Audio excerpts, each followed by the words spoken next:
finally, a live action remake that doesn't make me wanna roll my eyes. When I first heard about How to Train Your Dragon live action movie, I was like, okay. And then I was like, okay, it's not Disney, it's DreamWorks. So what's the potential of it being good? I don't know. And then it finally came out like 2 weeks ago. And then I was like, I have to see it. I love the first movie. It's amazing. I mean, the animated movie is amazing. So I have my notes. I saw the movie, and I have a few words. I actually don't have a lot of things to say about the movie, just a few like nitpicky things.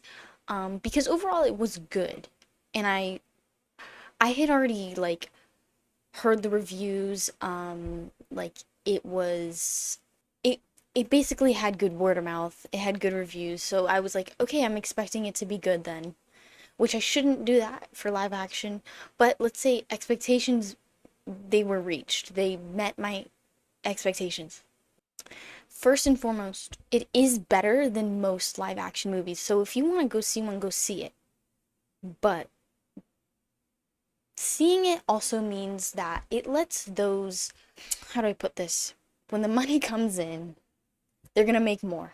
So when the box offices are making the money, they're going to go, okay, we need to make 2 and 3. And then we're gonna go look in our storage closet and what else can we make live action, which I'll get into that later again. So overall, this movie is very true to the original. Um, the first 10 minutes of the movie were like exactly the same. I was like, I've seen this movie before. It's the same opening, the same words, the same script. It's all the same. And I guess what else was I expecting? It's supposed to be the same movie. Wow, what a shocker.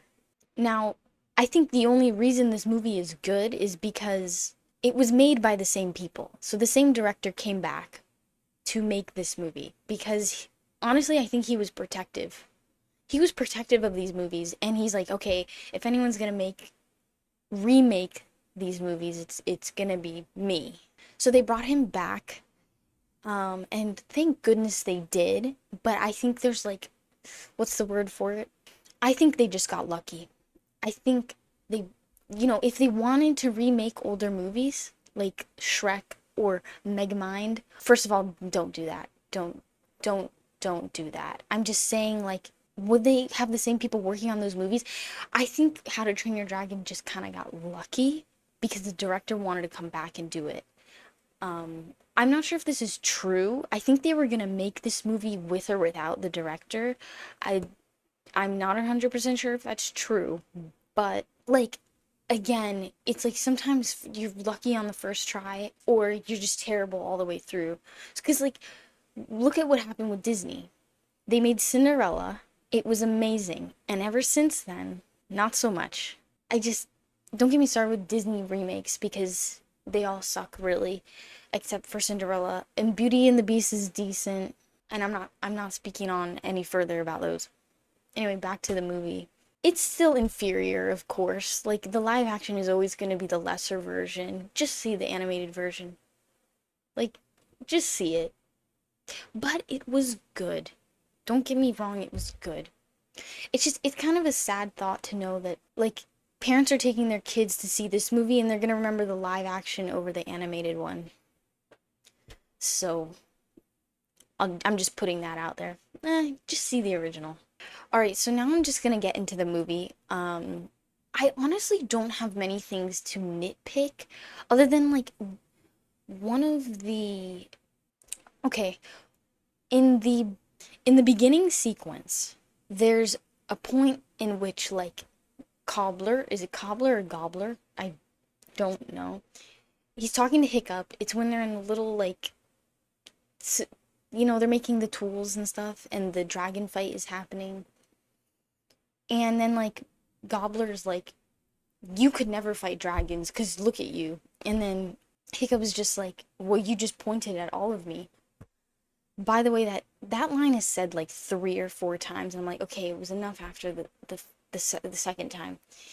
Not the point though. Seeing the animated version versus the live action version, I felt like the live action actor was like trying too hard, but that's just like being me being nitpicky. Like he didn't, like he did a fine, I don't know, something about that scene threw me off a little. I don't know, it threw me off.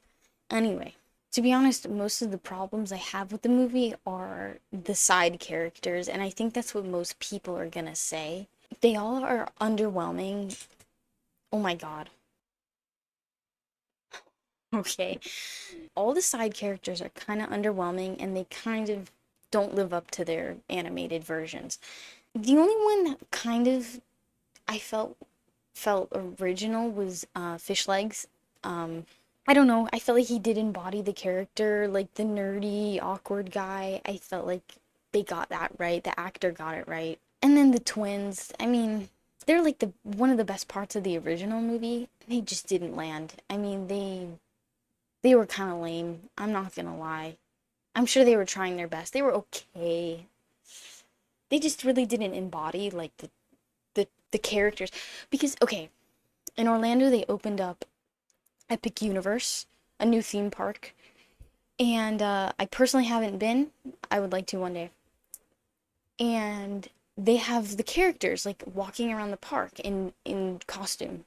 And they're so good. Those actors are so good. I wish they were in the movie. Could like give me some advice for this, or like what do I do? This just happened. Are you sure that you want parenting advice from me? Yes, I'm positive. Positive with what? That I'm positive that I want parenting advice from you. Okay, so there's mistake number one. Okay.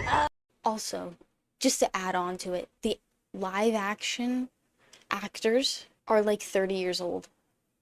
So why are 30-year-olds playing like 16-year-olds? I get it, it's movies, but like why are they 30 years old? I don't know. There's nothing wrong with it, but it wasn't. I don't know what they got age accurate Hiccup. I mean, Astrid, the actress for Astrid was also even like, why were they 30? Okay, Vikings, yeah, they look a little older maybe because that's just the times, but I don't know. I'm just pointing it out. Maybe you didn't know that. Lastly, there's Snoutlout, which, by the way, I didn't know that was his name until I looked it up. I think he was all right.